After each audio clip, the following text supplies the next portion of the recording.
அருட்பெருஞ்சோதி அருட்பெருஞ்சோதி தனிப்பெரும் கருணை அருட்பெருஞ்சோதி. எல்லா உயிர்களும் இன்புற்று வாழ்க, வள்ளல் மலரடி வாழ்க வாழ்க, கொல்லா விரதம் குவளை எல்லாம் ஊங்குக, நல்லோர் நினைத்த நலம் பெறுக, நன்றி நினைத்த எல்லோரும் வாழ்கை செய்து. உலக மக்களே, அறிவார்ந்த அன்பர்களே, ஆண்மைநேய ஒருமைப்பாடுடைய அன்பர்களே, அருட்பெருஞ்சோதி ஆண்டவருடைய திருவிளையாடலை பார்த்து கொண்டிருக்கிறோம்.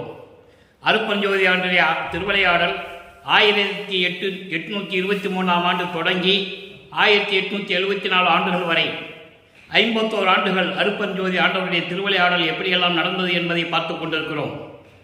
இந்த பிரபஞ்சம் தோன்றிய காலத்திலிருந்தே கிரேதயுகம், திரேதயுகம், துவாரயுகம், கலியுகம் 4 யுகங்கள் இந்த மார்க்கங்கள். கிரேதயுகம் கலக மார்க்கம், திரேதயுகம் திராவக மார்க்கம், துவாரயுகம் நவநீத மார்க்கம், கலியுகம் பஸ்ம மார்க்கம். இந்த 4 மார்க்கங்களிலும் எப்படியெல்லாம் திருவிளையாடல் நடந்தது என்பதை இதுவரையிலும் இன்று வரையிலும் சொல்லிக் கொண்டிருக்கிறார்கள். மார்க்கங்களில் ஏற்பட்ட திருவிளையாடல்கள், சமயங்களிலே ஏற்பட்ட திருவிளையாடல்கள், சைவ சமயத்திலே சிவபெருமானுடைய திருவிளையாடல்கள், வைஷ்ணவ சமயத்திலே திருமாலுடைய திருவிளையாடல்கள், கௌரம் சமயத்திலே கௌரம் சமயத்தினுடைய தலைவன் முருகனுடைய திருவிளையாடல்கள், காணாபத்திய சமயத்தினுடைய தலைவன் விநாயகருடைய திருவிளையாடல்கள், சௌரம் சமயத்தினுடைய தலைவன் சூரியனுடைய திருவிளையாடல்கள், சாகதம் சமயத்தின் தலைவியாகிய அம்மனுடைய திருவிளையாடல்கள், எல்லா திருவிளையாடல்களையும் சொன்னார்கள். அதே போன்று மார்க்கங்களிலே தசா மார்க்கத்திலிருந்து கயேந்திரன் என்பவர் எப்படி திருநாவுக்கரசர் ஆனார் என்ற திருவிளையாடல், சம்பந்தன் எப்படி திருஞான சம்பந்தன் ஆனார் என்பதை திருவிளையாடல், ஊரன் அடிகளார் எப்படி சுந்தரன் ஆனார் என்ற திருவிளையாடல், வாத ஊரான் எப்படி மாணிக்கவாசகர் என்ற திருவிளையாடல், இதையெல்லாம் சொன்னார்கள். புராணத்திலும் இருக்கிறது, எல்லாருமே சொன்னார்கள், சொல்லிக் கொண்டிருக்கிறார்கள். ஆனால் 200 வருடங்களுக்கு முன்னால் நடந்த அருட்பெருஞ்சோதி ஆண்டவருடைய திருவிளையாடல் யாருமே சொல்லவில்லை. அதை சொல்வதற்காக தான் இறைவன் என்னை ஆட்கொண்டார் என்பதை சொல்லுவதில் பெரும் மகிழ்ச்சி அடைகிறேன். எல்லா திருவிளையாடல்களையும் ஒரு உயிரை கொல்லுவதற்காக நடந்திருக்கிறது. ஒருத்தர் யாராவது தமம் செஞ்சா அவனுக்கு வரம் கொடுப்பதற்காக நடந்து கொண்டிருந்திருக்கிறது. இப்படிதான் திருவிளையாடல் நடந்து கொண்டே தவிர உலக மக்களுக்கு எந்த திருவிளையாடலும் நன்மையாக இருந்ததில்லை. ஆனால் அருட்பெருஞ்சோதி ஆண்டவருடைய திருவிளையாடல் ஒரே திருவிளையாடல். தன் மகனை, தன்னுடைய செல்வ பிள்ளையை எல்லா மார்க்கங்களும் ஒளிந்துவிட்ட காலகட்டத்தில் உலக மக்களுக்கு ஒரு மார்க்கம் வேண்டும் என்பதற்காக சமரச சுத்த சன்மார்க்கத்தை அருட்பெருஞ்சோதி ஆண்டவர் நிறுவி உலக மக்களுக்கு உயிர் இறக்கத்தை சொல்ல வேண்டும் என்பதற்காக தன் மகனை, செல்வ பிள்ளையை ஒரு தாயின் வழியாக இந்த மண்ணுலைக்க வருவிக்க செய்து 51 ஆண்டுகள் எப்படி திருவிளையாடல் நடந்தது என்பதை திருவெட்பாவையை நமது பிள்ளை பெருமானவர்கள் கூறியதை இப்போ நம்ம பார்த்து கொண்டிருக்கிறோம். இதுவரையில் திருவிளையாடல் 5 நாளுடைய திருவிளையாடல் தான் பார்த்துருக்கோம். 5 நாள் தான் பார்த்துருக்கோம். 4 வருஷம் சொல்ல வேண்டியிருக்கு. தினமும் இந்த திருவிளையாடலுடைய பதிவை நீங்கள் பார்க்க வேண்டும்.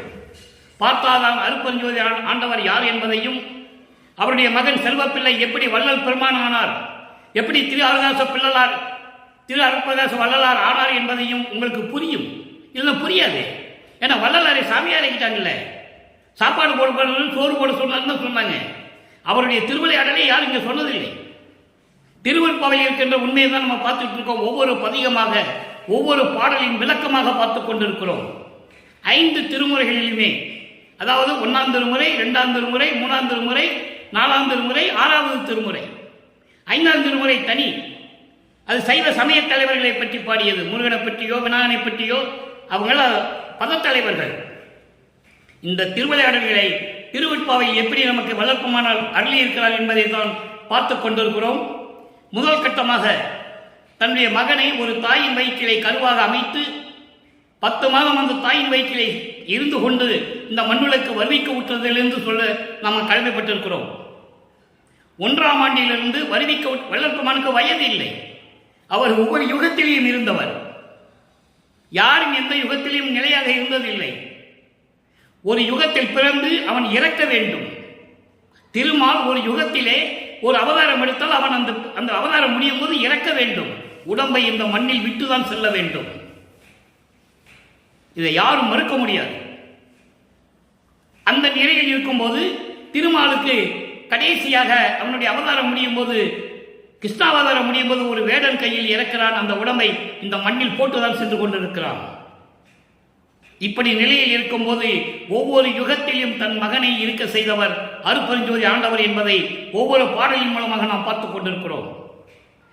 வருவிக்கப்பட்ட 1ஆம் ஆண்டிலிருந்து 8 ஆண்டுகள் வரைக்கும் நமது பிள்ளை பெருமான் அவர்களுக்கு நமது குழந்தை இறைவனவர், குழந்தை இறைவனருக்கு 8 வயசு வரைக்கும் அவருக்கு என்னன்னே தெரியாது.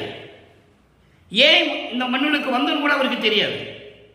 அந்த காலகட்டத்தில் தான் மனம் ஒரு நிலையில் இல்லாமல் சமயங்களும் மதங்களும் மார்க்கங்களும் சூழ்ந்து இந்த காலகட்டங்களில் இவரும் திருநீர் பூசிக்கொண்டு, உத்திராட்ச மாலையை போட்டுக்கொண்டு, கடுக்கான் போட்டுக்கொண்டு இவர்களை பற்றி பாடினார்கள். முருகனை பற்றியோ பிள்ளையாரை பற்றியோ பாடினார்கள் என்பது உண்மை. அது 5ஆம் திருமுறையிலே உண்டு. 5ஆம் திருமுறையிலே உண்டு. அப்போ 9ஆவது ஆண்டில் மகனை ஆட்கொள்ளுகிறார் அருட்பெருஞ்சோதி ஆண்டவர். ஆண்டாறு 3 ஆண்டில் ஆட்கொண்ட அருள்கடலே என்று சொல்லுவார். 6ஆவதோடு 3ஆவது ஆண்டிலே முன்னால் என்னை ஆட்கொண்ட இறைவனை என்று சொல்லுவார். ஆக இறைவன் தன் மகனை 9ஆவது ஆண்டில் ஆட்கொண்டது உண்மை. அங்கே ஒரு திருவிளையாடல் நடந்து கொண்டிருக்கிறது. 51 ஆண்டுகளையும் 8 8ஆக பிரிக்கிறார் அருட்பெருஞ்சோதி ஆண்டவர். ஒவ்வொரு 8 ஆண்டுகளுக்குள் என்னென்ன அருளை தருகிறார் என்பதை தான் திருவிற்பாவையை நாம் பார்த்துக் கொண்டிருக்கிறோம். 9ஆவது ஆண்டு ஆட்கொண்டு விட்டார். இறைவனால் வருவிக்க உற்றவன் என்ற நிலை மட்டும் அவருக்கு தெரிகிறது. வேற எந்த நிலையும் அவருக்கு தெரியாது. மறைப்பு நிலையில் இருந்து கொண்டிருக்கிறார். அப்போ அவருக்கு சுத்த சன்மார்க்கத்தை பற்றி தெரியாது. சுத்த சன்மார்க்கத்தை பற்றி தெரியாது. இந்த சமயங்களும் மதங்களும் மார்க்கங்களும் சூழ்ந்த காலகட்டங்களில் சிவபெருமான் தான் இறைவன், நடராஜன் இறைவன். இவங்கெல்லாம் ஒரே குரூப்பு சேர்ந்தவங்க, சைவ சமயத்தை சேர்ந்தவர்கள். இவர் தான் எல்லாமே உலகம் நினைச்சுக்கிட்டு இருந்தார், இவரும் நினைச்சுக்கிட்டு இருந்தாரு. ஆனால் அதன் பிறகு 9ஆவது ஆண்டில் ஆட்கொண்ட பிறகு இவர் இறைவனிடம் விண்ணப்பம் வைக்கிறார். அதான் திருவருள் முறையீடு 1ஆம் திருமுறை. இவங்க தான் இப்ப இருக்கிற சன்மார்க்கத்தவங்க 1ஆம் திருமுறைக்கு 5ஆம் திருமுறைக்கு படிக்காதன்னு சொல்லிட்டாங்க. படிச்சவன் பொய் சொல்ல மாட்டான்னு சொல்லி மக்கள் அதையும் நம்பிட்டாங்க. அங்கதான் எல்லாமே இருக்கு. அப்ப திருவருள் முறையில் சொல்றாரு, அதை நம்ம பார்க்கிறோம். அப்போ அவருக்கு திருவொற்றியூர் எங்க இருக்குன்னு தெரியாது. திருவொற்றியூருக்கு அவர் போகல. இப்ப நம்ம பார்க்கிற காலகட்டத்தில் அவர் திருவொற்றியூருக்கு போகல. திருவொற்றியூருக்கு போன பிறகு 3ஆம் திருமுறை உருவாகிறது. அதை நம்ம பின்னாடி படிப்படியா பார்த்துட்டு இருக்கோம். இப்போ திருவருள் முறையீடுல எப்படி முறையீடு செய்கிறார்? இறைவனால் வருவிக்க உற்றவன் என்ற நிலை தெரிந்துவிட்டது. இறைவனுடைய திருவிளையாடல் நடந்து கொண்டிருக்கிறது என்று தெரிந்துவிட்டது. அப்போ திருவருள் முறையீடு 6ஆவது பாடல் 1ஆவது பதிகம். பாடலை நல்லா கவனிங்க. விண்ணுடையாய் விண்முடையாய் வெள்ளி வெற்பு உடையாய் மதிமேவும் சடை கண்ணுடையாய் நெற்றிக் கண் உடையாய் அருள் கண் உடையாய் பண்ணுடையாய் திசை பட்டு உடையாய் இடப்பாலில் அருள் பெண்ணுடையாய் வந்தி பிட்டு உடையாய் என் பெரும் செல்வமே எனக்கு அருளுகவே. பாடல் இது எனக்கு அருளுகவே என்பது மறைப்பு நிலையில் இருந்து கொண்டிருக்கிறது. இப்ப பாருங்க, பாடலுடைய விளக்கம் பாருங்க. இறைவனை எப்படி உருவகப்படுத்துகிறார்? இந்த 4 யுகங்களிலுமே சிவபெருமானையோ திருமாலையோ அந்தந்த சமயத்தை சேர்ந்த தலைவர்களை எப்படியெல்லாம் உருவகப்படுத்தினார்கள், அதுபோன்று நமது பிள்ளை பெருமான் அவர்களும் அந்த நிலையில் இருந்து கொண்டு உருவகப்படுத்துகிறார். விண்ணுலகத்தின் தலைவனை பனி போன்று படர்ந்திருக்கின்ற வெள்ளி போன்று காட்சியெடுத்துக் கொண்ட இமயமலையை கொண்ட இறைவனே, சடையிலே பிறை சந்திரனை சூடிய இறைவன், நெற்றிக்கண்ணுடைய இறைவனே, அருள் கண்ணுடைய இறைவனே, பண்ணுடையாய். பண்ணுடையாய் என்பது எல்லா அருள் வல்லமைகளையும் பெற்ற இறைவனே. அடுத்து சொல்ற பாருங்க, திசைப்பட்டு உடையாய். 8 திசைகளுக்கும் தலைவனாக விளங்கிக் கொண்டிருக்கின்றவன். கிழக்கு, மேற்கு, வடக்கு, தெற்கு. இதுக்கு உள் திசைகள் 4. வடகிழக்கு, வடமேற்கு, வடதெற்கு எல்லாம் இருக்கும். 8 திசைகள். அப்படி 8 திசைகளை கொண்ட இறைவன். அதோடு மட்டுமல்ல, இதில் மறைமுகமான ஒரு விளக்கம் இருக்கிறது. 8 குணங்களை கொண்ட இறைவன். தந்தையத்தனாதல், தூய உடம்பினாதல், இயற்கை உணர்வினாதல், முற்றிலும் உணர்தல். இயற்கையாகவே பாசங்களை நீக்குதல், முடிவில் ஆற்றல் உடைமை, பேரருள் உடைமை, வரம்பில் இன்ப உடைமை, இப்படி 8 குணங்களும் உண்டு. இந்த விளக்கங்களை யார் சொல்ல முடியாது. இறைவனுடைய அருளை பெற்றிருந்தால் சொல்ல முடியும். காரணம், நான் தமிழ் இலக்கியம் படித்தவன் அல்ல. இலக்கண இலக்கியம் எனக்கு தெரியாது. நான் படித்ததெல்லாம் பிஎஸ்சி மேசி எம்காம் படித்தது. இந்த விளக்கங்களை யார் கொடுத்தது? இறைவன் கொடுத்தது. அதனால தான் அவ்வளவு தைரியமாக அவங்களோட உறுதியாக பேசிக் கொண்டிருக்கிறேன். இப்படி அடுத்து பாருங்க, இடப்பாலில் அருள் பெண்ணுடையாய், இடது பக்கத்திலே ஒரு பெண்ணை கொண்டவனே, தன் உடம்பை பாதி ஒரு பெண்ணுக்காக கொடுத்தவன் என்று சொல்லுகிறார். பார்வதியோ உமையாலோ எப்படி வேணா நீங்க பேர் வச்சுக்கலாம். அடுத்து சொல்றார் பாருங்க, வந்தி பிட்டு உடையாய், மதுரையிலே ஒரு வந்தி கிழவிக்கு, பிட்டு விற்கிற கிழவிக்கு முத்தி கொடுத்த இறைவன், ஒரு மூதாட்டிக்கு. அதிலே 2 விதமாக சொல்லுவார் திருவடி புகழ்ச்சியிலே. இரு வைகையின் கரையில் மண்பட பல்கால் எழுந்து விளையாடும் பதம். வைகையாறு வெள்ளம் எடுத்து ஓடுகிறது. சிவபெருமானுடைய திருவிளையாடல் அங்கு நடந்து கொண்டிருக்கிறது. அப்போ கரை உடைந்தவுடனே கரையை அடைக்க வேண்டும். மன்னன் ஆணையிடுகிறான், வீட்டுக்கு ஒரு ஆள் வந்து வேலை செய்யணும். வந்தி கிழவிக்கு பிள்ளை இல்லை. இவர் போறாரு, வந்திக்கு முத்தி கொடுக்கணும். அப்போ நான் உன் மகனா போறேன், எனக்கு சாப்பிட்றதுக்கு பிட்டு கொண்டு வான்னு சொல்றாரு. அதான் பிட்டுக்கு மண் சுமந்தவன் என்று கூட சொல்லுவார்கள். இவ்வளவு விளக்கங்கள் இந்த பாடலே இருக்கிறது. அதோடு மட்டுமல்ல, வாதபூரானுக்கும் அங்கே திருவிளையாடல் நடக்கிறது. வாதபூரானுக்கும் திருவிளையாடல் நடக்கிறது. அந்த அரசில் வேலை செய்யறவன் வேலைக்காரன் பெரும்பாலை அடிக்கிறாப்புல. அந்த அடி எல்லாரும் முதுகிலையும் விழுகுது. வந்தி கிழவி முதுகில விழுகல, மாணிக்க வாசகர் அதாவது வாதபூரான் முதுகில விழுகல. அங்க டபுள் 2 திருவிளையாடல் நடக்குது. அப்போ என் பெரும் செல்வமே, என்னுடைய அருள் செல்வமே, நீ எனக்கு அருள வேண்டாமா, ஏன் தாமதம் செய்கிறாய் என்று சொல்லுகிறார். இப்படியெல்லாம் ஒரு திருவிளையாடல் நடந்தது சொன்னார்கள். உண்மை. நம்ம பிள்ளை பெருமானவர்களும் அதை உறுதிப்படுத்துகிறார்கள்.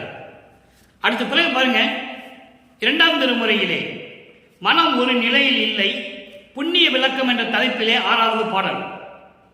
மனம் துள்ளி குதித்து ஓடுகிறது. மனதை ஒரு நிலைப்படுத்த முடியவில்லை. அப்போ அந்த காலகட்டங்களில் என்ன சொல்லுவார்கள் என்றால், மனசு சரியில்லையா, நெத்தியிலே திருநீர் பூசிக்கோன்னு சொல்லுவான். இது உலகிலே நடந்தது. மனசு சரியில்லையா, போய் ஜோசியம் பாரு. மனசு சரியில்லையா, குறிப்பாரு, போய் குறிப்பாரு. மனசு சரியில்லையா, சிவா சிவா சிவான்னு சொல்லி, சிவாய நமன் சொல்லி நெத்தியிலே திருநீர் பூசிட்டு படு, கனவு வராதுன்னு சொல்லுவாங்க. இது உலகில் நடந்தது. அந்த காலகட்டங்களில் நம்ம பிள்ளை பெருமானவர்களும் அதாவது வல்லற்பெருமானவர்களும் அங்கே இருந்து கொண்டிருந்ததனால் அதை சொல்லுகிறார், மனதிடம் சொல்லுகிறார். சிவா, மனமே நீ பயப்படாதே, ஏன் ஒரு நிலையில் இல்லாமல் நீ ஓடிக்கொண்டிருக்கிறாய், ஒரு நிலையில் இரு முதல்ல. அப்போ நீ என்ன பண்ணணும்னா, சிவாய நமன் சொல்லி திருநீர் பூசிக்கோ. சொன்னது உண்மை. அதை பிறகு வேண்டான்னு சொன்னார்ல, அதை சொல்லணும்ல. அதை தான் நம்ம பார்த்து கொண்டிருக்கிறோம். இது சமயங்களும் மதங்களும் மார்க்கங்களும் சூழ்ந்த இந்த காலகட்டங்களில் வல்லப்பமானவர்கள் தன் உள்ளத்திடம் சொன்னது உண்மை. அந்த பாடலை பாருங்க. கண்கொள் மணியை முக்கனியை கரும்பை கரும்பின் கட்டிதனை விண்கொள் அமுதை நம் அரசை விடைமேல் நமக்கு தோற்றுவிக்கும் அன்கொள் வினையால் நெஞ்சே நீ அஞ்சே என்மேல் ஆணை கண்டாய் தின்கொள் முனிவர் சுரர் புகழும் சிவாய நம என்று இடு நீரே. ஏன்னா அதான் புராணங்களும் சமயங்களும் மார்க்கங்களும் சொல்லிக் கொண்டிருந்தன. உடம்பெல்லாம் திருநீர் பூசிக்கோ, உனக்கு தூக்கம் வரும்போது கனவு வருதா திருநீர் பூசிக்கோ, காய்ச்சல் வருதா திருநீர் பூசிக்கோ. இதெல்லாம் நடந்தது. அதே போன்றுதான் வல்லற்பமானவர்கள் மனதிடம் சொல்லுகிறார். எப்படி? ஊழ்வினையால் துன்பப்படும் மனமே நீ அஞ்ச வேண்டாம், நடுங்க வேண்டாம், என்மேல் ஆணை, என்மேல் சத்தியமாக சொல்லுகிறேன், நீ திருநீர் பூசிக்கோ. ஏன்னா அப்பதான் அது வந்து சிவாயம் என்று நீ திருநீர் பூசிக்கொண்டால் மனம் சாந்தி அடையும், மனம் ஒரு நிலையில் இருக்கும். இதெல்லாம் பின்னால பொய்ன்னு சொல்லுவார், அதையும் பார்க்க போறோம். திருநீர் பூசிட்டா மட்டும் இதெல்லாம் நடக்காது, அதெல்லாம் பொய்ன்னு சொல்லுவார், ஞானம் சரியில்லை, அதையும் நம்ம பார்க்க போறோம். அப்போ இப்படியெல்லாம் இருந்த கண்ணின் மணி போன்ற இறைவனே, முக்கனி போன்ற இத்தித்திக்கின்ற இறைவனே, மா பலா வாழை முக்கனி. அப்படிப்பட்ட இறைவன் காளை வாகனம் மேல் வருவதை உனக்கு காட்டுவிப்போம். திருநீர் பூசினா காட்டுமாது. நல்ல கவனிச்சுட்டே வரணும். நீங்க வள்ளற்பமன் சொன்ன உண்மை. இறைவனுடைய திருவிளையாடலாக நடந்து கொண்டிருக்கிறது. தன் மகனை சொல்லுகிறார், சொல்ல வைக்கிறார். அது இவருக்கு தெரியாது. அதனால அவர் சொல்றார், உலகியல் நடைமுறைகளை பார்த்து சொல்லிட்டு இருக்கிறாரு. தவ வலிமை கொண்ட முனிவர்களும் தேவர்களும் கூட சிவாய நம என்று திருநீர் பூசிக்கொள்ளுவார்கள். நீயும் பூசிக்கோ என்று சொல்லுகிறார். இப்போ புண்ணிய விளக்கத்தில் இது பார்த்தாச்சு. இந்த ரெண்டு பாடல்களுடைய விளக்கம் வர்ற இந்த காலகட்டத்தில் வல்லப்பமான் அவர்கள் திருவொற்றியூர் செல்லவில்லை. இப்போ மூணாம் திருமுறைக்கு வரோம். மூணாம் திருமுறைக்கு வரும்போது வல்லப்பமானவர்கள் 3வது எட்டில் இருக்கிறார். 3வது எட்டு என்பது 3 24. இந்த மண்ணுலகிற்கு வல்லப்பமான வறுமைக்கு விட்டு 24 ஆண்டுகளாகிவிட்டது. 24 ஆண்டு வரையும் எந்த அருளையும் அவர் பெறவில்லை. மன உளைச்சலில் மன துயரத்தில் இருந்து கொண்டு பாடிக்கொண்டிருக்கிறார் என்பதை நீங்கள் கருத்தில் வைத்துக் கொள்ள வேண்டும். அதன் பிறகு மூன்றாம் திருமுறையிலே சொல்லுகிறார், இறைவனை பார்ப்பதற்காக திருவொற்றியூர் வருகிறார். தியாகராஜ பெருமான் திரிபுலா வீதி வரும்போது எப்படி இருப்பார் என்பதை பார்ப்பதற்காக கேள்விப்பட்டு திருவொற்றியூர் செல்லுகிறார். இன்றைக்கு தியாகராஜ பெருமான் பவனி வருகிறார் என்று கேள்விப்பட்டு அங்கு செல்லுகிறார். திரிபுலா வீதியை பார்க்கிறார். அந்த கண்குலா பாட்சியை கண்டு மெய்மறந்து நின்று கொண்டிருக்கிறார். இறைவன் காட்சி கொடுக்கவில்லை. எந்த விதமான பதிலும் இல்லை. எந்த விதமான ஒரு அறிகுறியும் இல்லை. திருவிழா பேரிலே 6வது பாடலில் இது உண்டு. நான் மெய்மறந்து நின்றேன் என்று சொல்லுவார். ஏற்கனவே 3ஆம் திருமுறைக்கு 232 பாடல்களுக்கும் 19 பதிகத்திற்கும் நாம் விளக்கம் கொடுத்தாகிவிட்டது. வள்ளலார் அருப்பெருஞ்சோதி கிருஷ்ணமூர்த்தி என்ற சேனலுக்கு போனால் நீங்க பார்த்துக்கலாம். அப்போ இந்த நிலை மாறும்போது மன உளைச்சலில் துயரப்படுகிறார், வருத்தப்படுகிறார். இறைவனால் வருவிக்க முற்றும் நமக்கு பிரயோஜனம் இல்லை என்று சொல்லி வருத்தப்படுறார். அப்போ உலகில் அந்த காலத்தில் என்ன பண்ணுவாங்கன்னா, புறாவை தூது விடுவாங்க. காதலனுக்கு தூது விடுவதும், ஒரு அரசன் இன்னொரு நாட்டரசனுக்கு தூது விடுவதும், புறா வழியாக தூது விடுவதெல்லாம் நடந்து கொண்டிருந்தது சொன்னார்கள். இங்கே திருவெட்பாவிலே நமது பிள்ளைப்பெருமானவர்கள் நாரையையும் கிளிகளையும் தூது அனுப்புகிறார். யாரும் சொல்லவில்லை. பாடலிலே உண்டு. தன்னுடைய மனநிலையை அந்த மாதிரி இறைவனிடம் போய் சொல்லு என்று சொல்லுகிறார். நாரையிடம் சொல்லுகிறார், நாரையே நீ திருவொற்றியூர் சென்று தியாகராஜ பெருமானை பார்த்து நான் சொல்லுவதை அப்படியே சொல்ல வேண்டும் என்று சொல்லுகிறார். என்ன சொல்லுகிறார்? உங்களை பார்த்ததிலிருந்து என்னுடைய தலைவி தன்னை தலைவியாகவும் இறைவனை தலைவனாகவும் வர்ணனை செய்கிறார். ஏன்னா அப்பதான் ஒரு இன்பமா இருக்கும் சொல்றதுக்குன்றதுக்காக. எங்கள் தலைவி உன்னை பார்த்ததிலிருந்து, பவனி வரும்போது பார்த்ததிலிருந்து தூங்கவில்லை, உணவு உண்ணவில்லை, நீராடவில்லை, தலையிலே கூந்தலிலே பூசூடவில்லை, உன் நினைப்பாகவே இருந்து கொண்டிருக்கிறாள். படுக்கிறாள், எழுந்து உட்கார்ந்து கொண்டிருக்கிறாள், அங்கும் இங்குமாக நடந்து கொண்டிருக்கிறாள். ஒரு நிலையில் இல்லையே என்று சொல்லி தன்னுடைய மனநிலையை ஒரு நாரையிடம் சொல்லி தூது அனுப்புகிறார். நாரை திரும்பி வந்தாதானே? வராது. ஏன்னா அங்கதான் திருவிளையாடல் நடந்து கொண்டிருக்கிறது. அருப்பெருஞ்சோதி ஆண்டவர் நாரையை தான் சொல்லி தூது அனுப்பல, ஒன்றும் பதில் வரலன்னு சொல்லி கிளிகளை தூது அனுப்புகிறார். அவருடைய மனநிலையை உலக மக்களுக்கு தெரிவிக்கிறார். இதான் விஷயம். அதை நீங்க நல்லா புரிஞ்சுக்கணும். கிளிகளும் போய் சொல்லுது, தியாகராஜ பெருமான் போகுது, திரும்பி வரல. இந்த நிலையில் இருக்கும்போதுதான் திருவொற்றியூரிலே நடந்து கொண்டிருக்கிறது. இந்த நிகழ்ச்சியெல்லாம் நடந்து கொண்டிருக்கிறது. இறைவனுடைய திருவிளையாடல் தொடர்ந்து கொண்டிருக்கிறது. இப்போ 3ஆம் திருமுறையை பார்த்துட்டோம். இப்போ 4ஆம் திருமுறை. 4ஆம் திருமுறையில தான் இறைவன் எப்படி அருளை கொடுக்கிறார், எப்படி உனக்கு மகனை திருநூறு தேவையில்லை என்று சொல்லுகிறார். நல்லா கவனிச்சுக்கணும் நீங்க. 2ஆம் திருமுறையிலே திருவொற்றியூருக்கு போவதற்கு முன்னாலேயே தன்னுடைய மனக்குமுறலை, மன உளைச்சலை உள்ளத்திடம் சொல்லுவது போல நீ திருநீர் பூசிக்கோ என்று சொல்லுவார். அதை நம்ம பார்த்துக்குவோம். அதை நம்ம பார்த்துருக்கிறோம். இப்ப 4ஆம் திருமுறைக்கு வருகிறார். 4ஆம் திருமுறை வரும்போது நமது பிள்ளை பெருமானவர்கள் 4வது எட்டில் இருந்து கொண்டிருக்கிறார். 4 8 32. 25வது ஆண்டிலிருந்து 32 ஆண்டுகளுக்குள், அந்த 8 வருடத்திற்குள் என்ன நடந்தது? இறைவனுடைய திருவிளையாடல் சொல்லணும்ல உலக மக்களுக்கு, யாரும் சொல்லலையே. அப்போ என்ன நடக்குதுன்னா, ஏமசித்தி வாங்குறாரு. முதல்ல திருநூறு பைய அவுத்து திருநூறு கொடுக்கல மகனுக்கு, எல்லாருக்கும் கொடுக்கிறாரு. அங்கே திருநூறு கேட்டவங்களுக்கெல்லாம் வந்தது ஒரு அடியார் என்று தான் தெரியும், இறைவனுக்கு தெரியாதுல்ல. இவருக்கு தெரியும் நம்ம இறைவன் தான் வந்து கொடுத்துட்டு இருக்காருன்னு இவருக்கு தெரியும். அப்போ என்ன நடக்குது? இதெல்லாம் வாங்கின பிறகு ஏற்கனவே சொன்னது போல தினமும் சொல்ல வேண்டிய ஒரு காலத்தின் கட்டாயம். நனக்கோடி அம்மையாருக்கு தாலி கட்டியது இந்த 4வது எட்டில் 27வது ஆண்டு. வல்லப்பெருமான் அவர்கள் வருவிக்க உற்று 27வது ஆண்டிலே நனக்கோடி அம்மையாருக்கு தாலி கட்டி அந்த அம்மாவுக்கு மோட்ச வீட்டினுடைய வழியை வகுத்து கொடுக்கிறார். இது ஏற்கனவே திருவருப்பாவில் மேடிக்கப்பட்ட உண்மை. இவர் வேணும்னு போய் அக்கா மகளாக பிறந்தார், அதெல்லாம் கிடையாது. ஏற்கனவே அது நிர்ணயிக்கப்பட்டது. நீ மண்ணு உலகத்துக்கு போகணும், ஒரு குடும்பத்தில் நீ ஒரு தாய்க்கு மகனா பிறப்ப, அதன் மூலம் இன்னொரு பெண்ணுக்கு தாய் மாமன் ஆகிடுவ.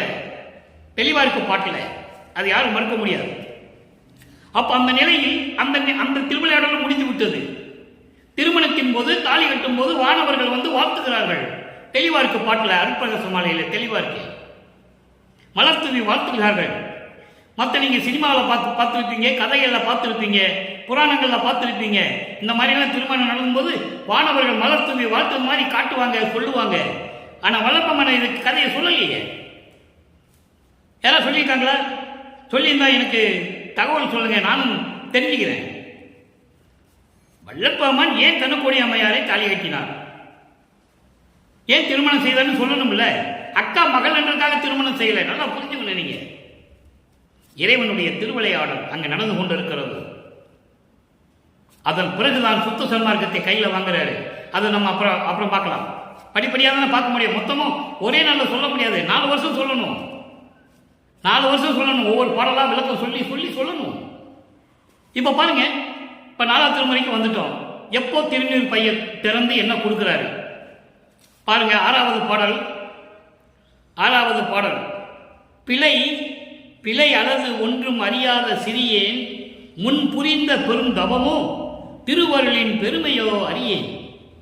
மலையென நின்று இலகும் திருமணி மிடற்றில் படிக வடம் திகழ, நடந்து குரு வடிவு கொண்டு அடைந்து விளைவினோடு என் எதிர் நின்று திருநீற்று கோயில் விரித்து அருளி என்ன கொடுத்தாரு? அருள் மணப்பூ. அருள் மணப்பூ விளக்கம் ஒன்று கொடுத்தாய். நேற்று பார்த்த பாடல்ல தத்துவங்களை எப்படி கடப்பது என்ற ஒரு அருள் கொடையை கொடுத்தார். ஆனா தத்துவங்களை எப்ப கடக்கிறாரு ஒரு கணக்கு இருக்கு. அது அருப்பதிஞ்ச அட்டகத்தில் நம்ம தெளிவா பார்க்கிறோம். அகவல்லையும் இருக்கு, திருவுட்பா எல்லா பாடல்லையும் இருக்கு. அது அப்புறம் பார்ப்போம் நம்ம. இப்போ இந்த அருள் மணப்பூ விளக்கம், அந்த தத்துவங்களுடைய விளக்கம் என்ன? 36 தத்துவங்கள். ஆன்ம தத்துவம் 24, வித்யா தத்துவம் 7, சிவ தத்துவம் 5, 36. இந்த 36 தத்துவங்களுக்கும் 60 தத்துவிகள் உண்டு, உட்கருவிகள். இப்போ உதாரணமாக 5 பூதங்கள் எடுத்துக்கிற நிலத்துக்கு 5 உட்கருவிகள் உண்டு. அதுதான் தத்துவிகள் சொல்றாரு. அது விளக்கம் நிறைய விளக்கம் இருக்கிறது. நான் ஏற்கனவே விளக்கம் யூடியூப்ல கொடுத்துருக்கேன், நீங்க பார்த்துக்கலாம். இப்போ அதை சொல்ல முடியாது, ஏன்னா டைம் இல்லை, நமக்கு நேரம் கிடையாதுல்ல. அப்போ அது உட்கருவிகள். அந்த உட்கருவிகள் அதனுடைய எல்லாவற்றையும் விளக்கத்தையும் எனக்கு கொடுத்தாய். குலையசைய சடையசைய. இறைவன் எப்படி சொல்றாரு? அருப்பெருஞ்சோதி சொல்ல மாட்டாரு. நல்லா கவனிக்கணும் நீங்க. அருப்பெருஞ்சோதி சொல்ல மாட்டாரு. சிவபெருமானு, தியாகராஜ பெருமானு, நடராஜன், சொக்கநாதன், மாசிலாமணி இப்படிதான் சொல்லிட்டு இருப்பாரு. எந்த இடத்துலையும் அருப்பெருஞ்சோதி ஆண்டவர்னு வராது. ஏன்னா அவர் தெரியாது, அந்த நிலை அப்போ அவருக்கு தெரியாது. அப்போ குலையசைய சடையசைய குலவும் பொன்னம்பலத்தே. இங்க பொன்னம்பலம் சொல்லுவாரு, சிற்றம்பலம் சொல்லுவாரு. ஆனா சுத்த சன்மார்க்கத்தை பெற்ற பிறகு பொற்சபை, சிற்றபை, சத்தியஞான சபை, வடநூலிக்கிற சத்தியஞான சபையையும் பொற்சபையும் சிற்றபையும் சொல்லுவாரு. இங்கே சமயங்களும் மதங்களும் மார்க்கங்களும் சூழ்ந்த காலகட்டங்களில் பொற்சபையை பொன்னம்பலம் என்று சொல்லுவார், சிற்றபையை சிற்றம்பலம் என்று சொல்லுவார். நல்லா புரிஞ்சுக்கணும். அப்படி பொன்னம்பலத்தை கூத்து ஏற்றி, கூத்துனா கூத்தாடுவது, நடனம் ஆடுவது, கூட்டு ஏற்றி என்னை முன்னால், நல்லா கவனிக்கணும், என்னை முன்னால் ஆட்கொண்ட சிவகொழுந்தே. முன்னால் ஆட்கொண்ட சிவகொழுந்தே. எப்போ முன்னால்? ஏற்கனவே பல யுகங்களில் ஆட்கொண்ட இறைவன் என்று சொல்லுவார். அதுக்கு ஒரு பாடல் உண்டு. புதுமையன் அல்லேன் தொன்று தொட்டு உன் பூங்குழலுக்கு அன்பு பூண்டவன் என்று சொல்லுவார். தொன்று தொட்டு. அப்போ ஒவ்வொரு யுகத்தில் இருந்தது அவர் சொல்லுகிறார். அது மட்டுமா? புதியன் என்று என்னை போக்குதலோ நீர் பூர்வித்தினும் உன் பொன்னடிக்கு அடிமை பூண்டவன், அடிமை கொண்டவன். அந்த பழம் கணக்கினை பார்ப்பதில் என்னன்னு சொல்லுவார். அந்த பல கணக்கெல்லாம் என்ன உலக மக்களுக்கு சொல்றியா? பேசுவார். நல்லா இருக்கும், ரொம்ப இன்பமாக இருக்கும் அற்பா படிக்கும்போது. அந்த பல கணக்கில் என்ன பேச வச்சிடாத, அந்த பழசு கணக்கில் அந்த பல கணக்கில் இப்போ சொல்ல வச்சிடாத என்ன என்று சொல்லுகிறார். அப்போ ஒவ்வொரு யுகத்திலும் இருந்தவர். அதான் சொல்றாரு, முன்னால் ஆட்கொண்ட சிவக்குழந்தை என்று சொல்லுகிறார். இப்போ இந்த பாட்டுடைய விளக்கம் பாருங்க. திருநீர் பையன் அவுத்தார் இல்லை, திருநூறு கொடுக்கல. நல்ல மனசில் வச்சுக்கணும், திருநூறு கொடுக்கல. தத்துவங்களுடைய விளக்கத்திற்காக அருள்மண பூ ஒன்று கொடுக்குறாரு. அது மட்டும் தான் கொடுக்குறாரு, இன்னும் அவர் தத்துவத்தை கடக்கல. ஏன்னா 4வது எட்டு தான் இருந்து கொண்டு இருக்கிறார். 5வது எட்டுக்கு வரும்போது தான் தத்துவங்களுக்கு மேலே கடந்து போவார். எப்போ? சென்னையை விட்டு வெளியே வரும்போது. என்ன சென்னையை விட்டு வெளியே வரணும், வரும்போது தான் அதெல்லாம் நடக்கும். இப்போ அருள் படையை வாங்கிக்கிறார். நல்லா புரிஞ்சுக்கணும் நீங்க. இது அருட்பஞ்சோடைய திருவிளையாடல் அப்படிதான் நடந்து கொண்டு இருக்கிறது. அவர் வடிவத்தில் வரல, வேற ஒரு வடிவத்தில் வருகிறார். சிவபெருமானும் வேற ஏதோ ஒரு வடிவத்தில் வந்து கொண்டு இருக்கிறார். தவறுகளை, அதாவது சமயங்களும் மதங்களும் மார்க்கங்களும் நெறிகளை பின்பற்றி நான் தவறுகள் செய்ததை தவிர என்ன தவறு செய்தாரு? திருநூறு பூசினாரு, உத்ராட்சக்கட்டை போட்டிருந்தாரு, கடுக்கான் போட்டிருந்தாரு, சிவாய நமச்சிவாயன்னு சொல்லிட்டு இருந்தாரு, முருகனும் பிள்ளையார்களை பற்றி பாடிட்டு இருந்தாரு. சமயங்களையும் மதங்களையும் மார்க்கங்களையும் பின்பற்றி கொண்டிருந்த காலகட்டங்களில் நான் தவறு செய்ததை தவிர வேறு ஒன்றுமே செய்யவில்லை. நான் தான் செஞ்சேன், அந்த தவறு தான் செஞ்சேன், வேற எந்த தவறு நான் செய்யவில்லை. அப்படிப்பட்ட இந்த மகனை சென்ற யுகங்களில் நான் செய்த பெருந்தவமோ என்று தெரியவில்லை, மனம் இறங்கி என் முன்னால் வந்து நிற்கிறாய். தெளிவா சொல்றேன், தெரியவில்லை. அதுக்கடுத்து அந்த மழை பொழிகின்ற மேகம் இருக்கிறதை கருப்பா, அது போன்று தொண்டையிலே கருப்பாக வைத்துக் கொண்டிருக்கின்ற இறைவன் என்று சொல்கிறார். என்னன்னா அது விஷம் உண்டது. பார்க்கடலை கடையும் போது அந்த விஷத்திலே அந்த அந்த அமுதத்திலே விஷம் கக்குகிறது. பாம்பு வந்து விஷத்தை அதில் கக்கிடுது. அப்போ தேவர்கள்லாம் அதை சாப்பிட்ட செத்து போயிடுவாங்க, அவங்கள காப்பாற்றணும். அதுக்காக இவர் தான் அந்த விஷத்தை உண்டு கழுத்தை நிறுத்தி கொண்டவர் என்பதை இங்கே சொல்லுகிறார். கருமை போன்று உனது கழுத்தில் கருமையில வடிவில் விஷம் நின்று கொண்டது. அந்த அழகான கழுத்தோடும் மெஞ்ஞான வடிவத்தோடும் என் எதிரில் வந்து, அதான் குரு வடிவம் என்று சொல்லுகிறார், என் எதிரிலே வந்து அடைந்து அருள் விருப்பத்தோடு திருநீற்று பையை அவிழ்த்து அருள்மண பூ, அருள்மண பூ அண்டர்லைன் நல்லா கவனிச்சிக்கணும், அருள்மண பூ விளக்கம் ஒன்று கொடுத்தாய், தத்துவங்களின் விளக்கங்களை எனக்கு கொடுத்தாய். அதுதான் சூட்சமமான பிரபஞ்சத்தின் உண்மை. இதெல்லாம் அருள்மண பூன்னு நீங்க எந்த அகராஜில் பார்த்தாலும் கிடைக்காது, யாரும் சொல்லவும் முடியாது. இறைவனுடைய தயவையும் கருணையும் அருளையும் பெற்றிருந்தால் தான் சொல்ல முடியும். இதை அருள்மண பூ என்பது தத்துவங்களுடைய விளக்கம், 96 தத்துவங்களுடைய விளக்கம் எனக்கு கொடுத்தாய், விளக்கத்தை கொடுத்தாய்.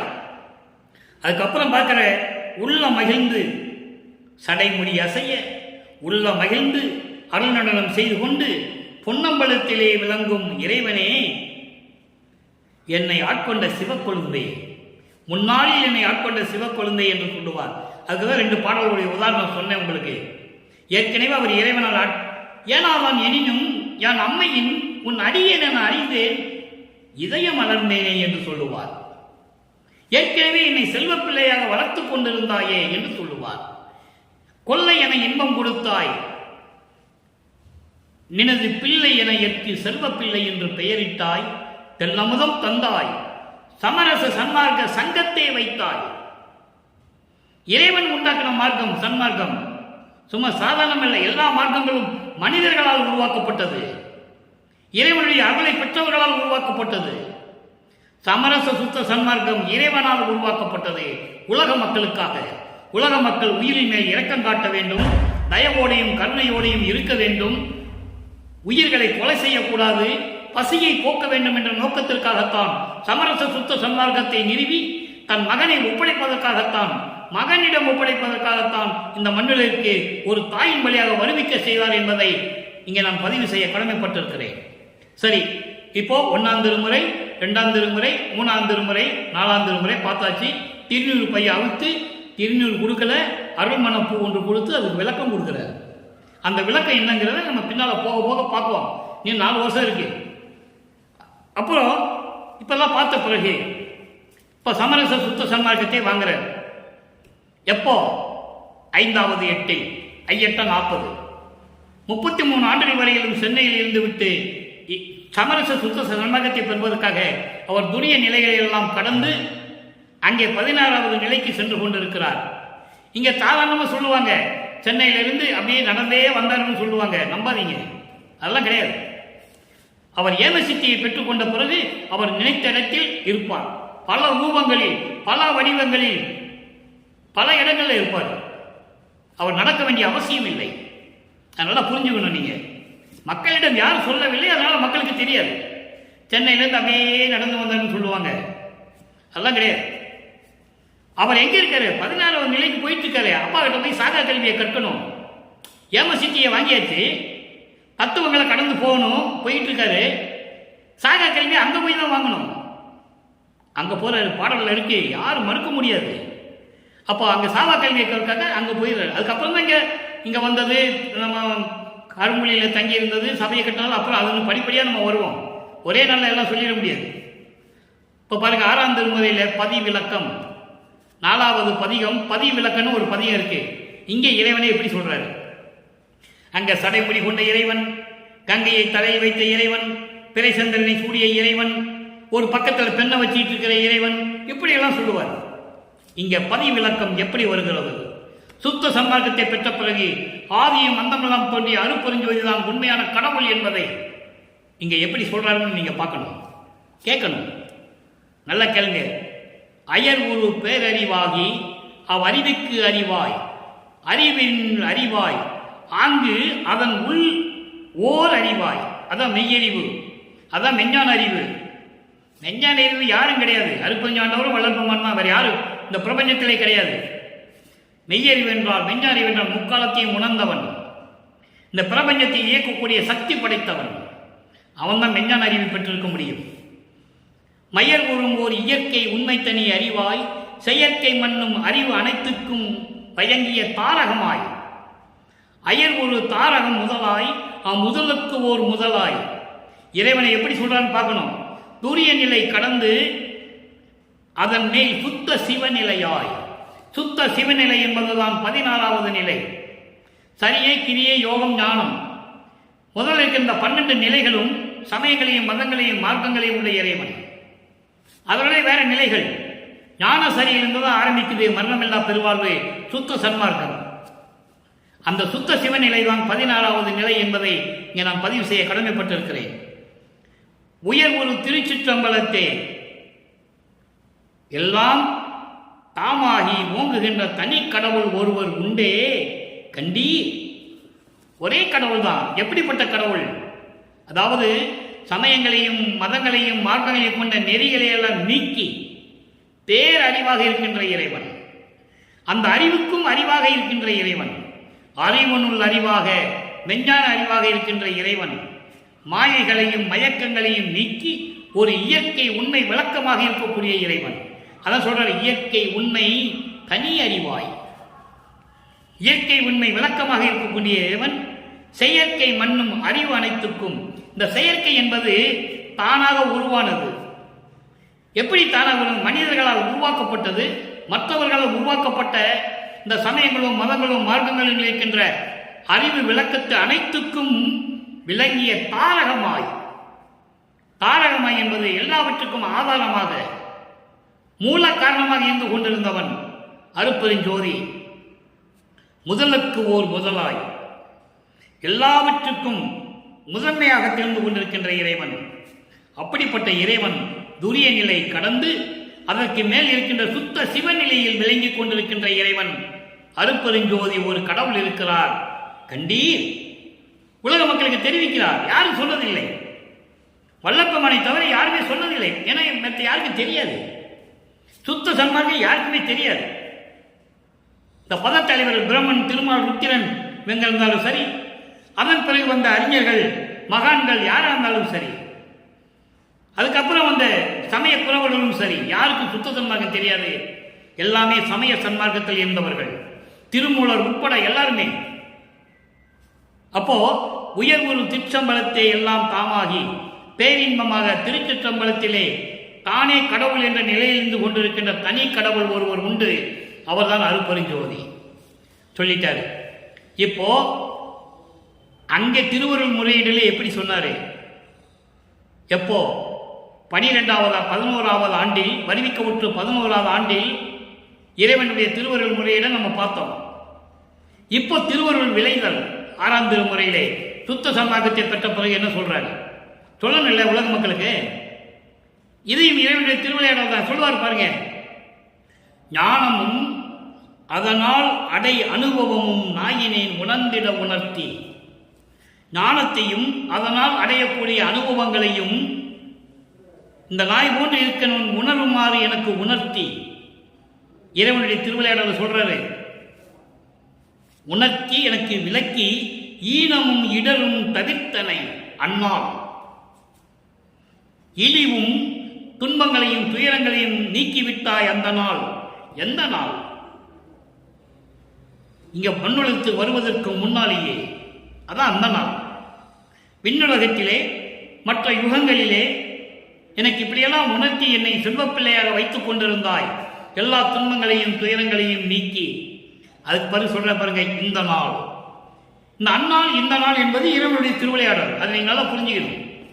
இந்த நாள், இந்த நாள் என்பது இந்த நாள் அடியேன் இங்கே, அடியேன் இங்கே. அண்டர்லைன்.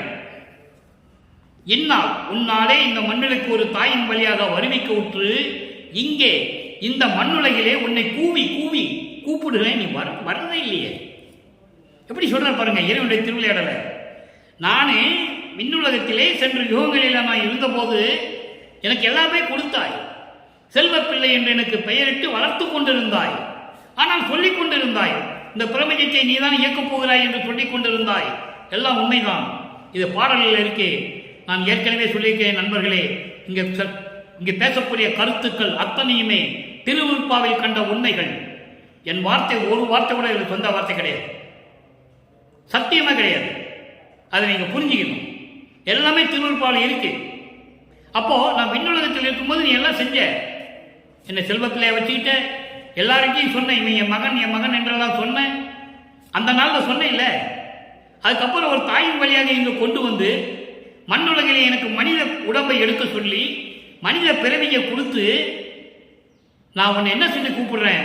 எதுவும் குறையில்லாத அரசனே, ஊனம் ஒன்றில்லாதோய், குறைபாடு இல்லாத இறைவனே என்று உன்னை கூவி கூவி உன்னை கத்தி கத்தி கூப்பிடுறேன். அப்பா அப்பான்னு கூப்பிடுறேன். துன்பப்படுகிறேன், உழைக்கின்றேன், வருத்தப்படுறேன், துயரப்படுறேன், துன்பப்படுறேன். ஏன் வரமாட்டேன்ற? ஏன்னா இறைவனுடைய திருவிழா நடந்து கொண்டு இருக்கிறது. காலம் இருக்கு. இன்னும் 14 வருஷம் இருக்குல்ல. இந்த பாடலை இவர் கொடுக்கும்போது இவருக்கு வருவிக்க விட்டு 45 ஆண்டுகள் தான் ஆகுது. இன்னும் 6 வருஷம் இருக்கு. இன்னும் நிறைய விஷயங்கள் இருக்குல்ல, திருவிளையாடலாம் நிறைய இருக்கு. அப்போ நான் உன்னை கூப்பிட்டு கூப்பிட்டு அசந்து போயிட்டேன்.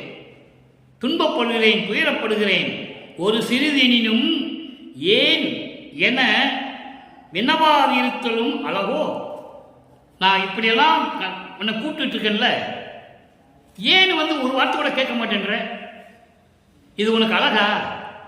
தந்தைக்கு அழகா? இதுதான் நீ ஒரு மகனுக்கு காட்டுகின்ற அன்பாயன்னு கேட்கிற. என் மேல உனக்கு அன்பே இல்லையே, பற்றே இல்லையே கேட்பார் இன்னொரு பாடல்ல. அதெல்லாம் நம்ம பார்க்க போறோம். என் மேல பற்று இல்லை, பாசம் இல்லை, ஏதோ கைப்பில்லை மாதிரி, எடுப்பார் கைப்பில்லை மாதிரி என்னை பெத்து கொடுத்துட்டு போயிட்டேன். மண்ணுலகத்தில் நான் இப்படியெல்லாம் கஷ்டப்பட்டேன்னு சொல்லுவார் பாடல்ல. அதை நம்ம பின்னால பார்க்க போறோம். அப்போ இப்படியெல்லாம் இருக்கும்போது நான் கத்தி கத்தி உன்னை கூப்பிடுறேன், ஏன்னு கூட ஒரு வார்த்தை கேட்காம இருந்தானே எப்படி? எதுக்குப்பா இவ்வளவு துன்பப்படுற, வருத்தப்படுறேன்னு நீ என்னை கேட்டியா? இது உனக்கு அழகான்னு கேட்கிறாரு. இறையும் நான் தரைக்கீழே இனியே, இங்க பாரு, இனி கொஞ்ச நேரம் கூட என்னால் சகித்துக் கொள்ள முடியாது, இனிமே என்னால் பொறுத்துக் கொள்ள முடியாது என்று சொல்லி தந்தையிடம் வருத்தப்பட்டு மனம் துயரப்பட்டு கண்ணீர் விட்டு இறைவனிடம் தன் தந்தையிடம் சொல்லுகிறார். அதன் நிலை மாறுகிறது. அடுத்த திருவிளையாடல் ஒவ்வொரு பகுதியாக நம்ம பார்த்துட்டு இருக்கோம். இப்ப பதிய 48 ஆண்டு அருளிய அருமையை வியத்தல், ஆண்டு அருளிய அருமையை வியத்தல் 6வது பாடல். எப்படி மகனுக்கு அருளை கொடுத்தார், அவருடைய திருவிளையாடல் எப்படி இருந்தது என்பதை உலக மக்களுக்கு தெரிவிக்கிறார் நமது வல்லற்பமானவர்கள். நல்லா கவனிக்கணும். மறப்பு எல்லாம் தவிர்த்த, என்ன மறப்பு? இந்த மண்ணுக்கு வருவிக்க உற்று இவரை ஆட்கொள்ளும் வரைக்கும் மறப்பு நிலையில் தானே இருந்தாரு. அதை சொல்றாரு. நல்லா புரிஞ்சுக்கணும். நீங்க ஒரு தாயின் வழியாக இந்த மண்ணுக்கு வருவிக்க செய்து மறப்பு நிலை இருந்தது அவருக்கு. ஞாபகமே இருக்காது.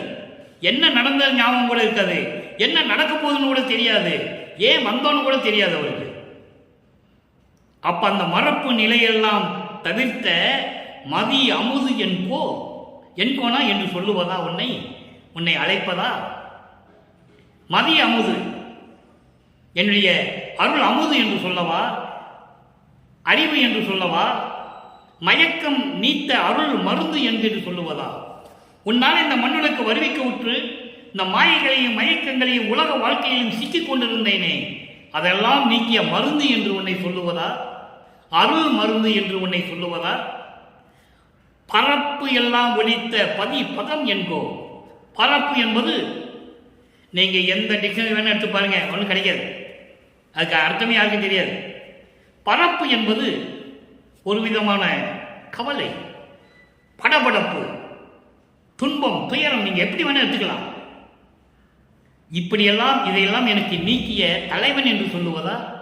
பதம் உன்னை தலைவன் என்று சொல்லுவதா? எவ்வளவு அருமையா சொல்றாருன்னு நீங்க புரிஞ்சுக்கணும். சமயங்களிலும் மதங்களிலும் மார்க்கங்களில் இருக்கும்போது எப்படியெல்லாம் இருந்தேன்னு சொல்றாரு. அப்புறம் இறைவனுடைய திருவிளையாடல் நடந்து அதை நீக்கியதுன்னு சொல்றாரு. அடுத்து பதச்சுவை அனுபவம் என்பதா? உனது திருவடிகளின் அருள் கிடைத்ததே, அதனுடைய அனுபவத்தை, அந்த அருள் அனுபவத்தை சொல்லுவதா? அதோடு மட்டுமல்ல, சிறப்பு எல்லாம் எனக்கே செய்த. இந்த எனக்கு என்ற வார்த்தையை நான் ஏற்கனவே விளக்கம் கொடுத்திருக்கிறேன். திருவிற்பாவிலே நூற்றுக்கணக்கான இடங்களில் சொல்லுவார், எனக்கே என்று சொல்லுவார். அதே போல வல்லற்பம் தன் மகனுக்கு அருப்பஞ்சாண்டர் சொல்லுவார், இதெல்லாம் உனக்கே மட்டும்தான் கொடுத்தேன்னு சொல்லுவார். இவர் கேட்பாரு, எனக்கு மட்டும் கொடுத்தியா, வேற யாருக்காவது கொடுத்திருக்கியா? உன்னை நம்ப முடியாது, ஏதாவது இருந்தால் சொல்லுன்னு சொல்லுவார். நோவாமல் நோம்பு என்னை போல் நோற்றவரும், எஞ்சாண்டும் சாதாவரம் என்னை போல் சார்ந்தவரும், தேவானின் பேரருளை என்னை போல் பெற்றவரும், எவ்வுலகில் யார் உலர்? சற்றே அறை என்றால் சொல்லுன்னு கேட்கிறார். நீ யாருக்கா கொடுத்துருப்ப, யாருக்கா கொடுத்துருந்தா சொல்லிடு சொல்லுவார். அதுக்கு மகனுக்கு பதில் சொல்லுவார் அருப்பஞ்சாண்டவர். எங்க பதில் சொன்னதை அகவலிலே சொல்லுவார் வல்லற்பமானவர்கள்.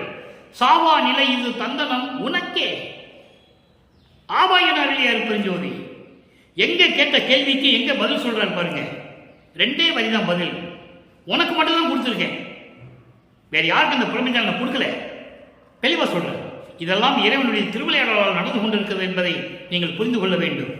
அடுத்து பாருங்க, சிறப்பு எல்லாம் எனக்கே தந்த. எல்லா சிறப்பும் என்றால் எல்லா அருள் வல்லமைகளையும். என்ன வல்லமைகள்? ஏமசித்தியை கொடுத்தது, சாதா கல்வியை கொடுத்தது, தத்துவங்களை ஜெயிக்க வைத்தது, கடக்க வைத்தது, கடவுள் நிலை அறிந்த அம்மையமாக செய்தது, கடவுளாக ஏற்றுக்கொண்டது, இந்த பிரபஞ்சத்தை இயக்கக்கூடிய சக்திகளை கொடுத்தது, 5 தொழில்களையும் செய்ய கொடுத்தது, பஞ்சபூதங்களை அடக்க செய்தது. இதெல்லாம் சிறப்பு என்று சொல்லுகிறார். நிறைய பட்டியல் போட்டோம்னா நிறைய வந்துகிட்டே இருக்கும். நமக்கு நேரம் பத்தல, அதான் சுருக்கமா சொல்றேன். இப்படியெல்லாம் அருள் வல்லமைகளை எல்லாம் எனக்கு கொடுத்த தாய் என்று சொல்லுவதா? உன்னை தாய் உள்ளம் கொண்ட இறைவன் என்று சொல்லுவதா? இல்லை என்றால் திருச்சிற்றம்பலத்தில் இருக்கின்ற என் தந்தை என்று சொல்லுவதா? இறப்பு இல்லா வடிவும் இம்மையே அளித்து இங்கு என்னை ஆண்டு அருளிய உன்னை நான் எப்படி சொல்லுவது? இந்த மண் விலையிலே உன்னால் வருவிக்க உற்று இந்த மனித உடம்பை எடுத்தல்ல, இந்த அழியக்கூடிய மனித உடம்பை எடுத்து விட்டேன். இந்த உடம்பை நீதான் இந்த மண்ணுலகத்திலேயே எல்லாரும் அறியும்படி விண்ணுலகத்தில் இருந்த தேவர்கள், மண்ணுலகத்தில் இருக்கிற அறிஞர்கள் எல்லாரும் அறியும்படி எனக்கு அழியாத வடிவத்தை கொடுத்து என்னை ஆண்டு கொண்டாயே, உன்னை நான் எப்படி கூப்பிடுவது, எப்படி அழைப்பது என்று சொல்லுகிறார். அப்போ இந்த நிகழ்வு என்ன நடந்தது? 1874 ஆண்டு 51வது ஆண்டிலே சித்தி வளாகத்திலே நடக்கிறது. இப்படி ஒவ்வொரு பையாக தான் அவருடைய திருவிளையாடலை சொல்ல முடியும். அதை தான் நாம் இப்போ பார்த்து கொண்டிருக்கிறோம். இந்த 6வது நாளாக பார்த்து கொண்டிருக்கிறோம். தொடர்ந்து நீங்கள் இந்த பதிவை பார்க்க வேண்டும். பார்த்தால்தான் திருவொற்பாவையில் எப்படியெல்லாம் நிலைகள் இருக்கிறது, அருப்பஞ்சானுடைய அருள் எப்படியெல்லாம் வல்லற்பெருமான் பெற்றுக்கொண்டார், எப்படி தன் மகனை ஆட்கொண்டார் என்பதெல்லாம் உங்களுக்கு புரியும். ஏன்னா வல்லற்பெருமானை பற்றி யாரும் சரியாக பேசல. அதை மட்டும் நீங்க புரிஞ்சுக்கணும். யாரையும் குறை சொல்லுவதோ இழிவுபடுத்துவதோ நமது நோக்கம் அல்ல. ஆனால் மக்கள்கிட்ட யாரும் சொல்லலன்றதோ இந்த வள்ளலார் ஊழியனுடைய ஆதங்கம். திருப்ப படிக்கிறாங்கல்ல, அகவலை படிக்கிறாங்கல்ல, படிச்சு என்ன பிரயோஜனம்? அதை சொல்லணும்ல மக்கள்கிட்ட. யாரும் சொல்லலையே. ஆக இறைவனுடைய திருவிளையாடலை நாம் பார்த்து கொண்டிருக்கிறோம். இதற்கு 2 உதாரணம் மட்டும் சொல்லி இந்த பதிவை முடிக்க நான் ஆசைப்படுகிறேன். எச்சமயங்களும் பொய் சமயம் என்று அம்பலவாணர் வருகை பதிவிலே 68வது பாடல், 113வது பதிவும் 68வது பாடல். எச்சமயங்களும் பொய்ன்னு சொல்லிட்டே நீ போதுமா? ஆதாரம் தான் ஆதாரம். மெய் சமயம் தந்தி சமரச சுத்த சன்மார்க்கத்தை கொடுத்து விட்டீர் என்று சொல்லுகிறார்.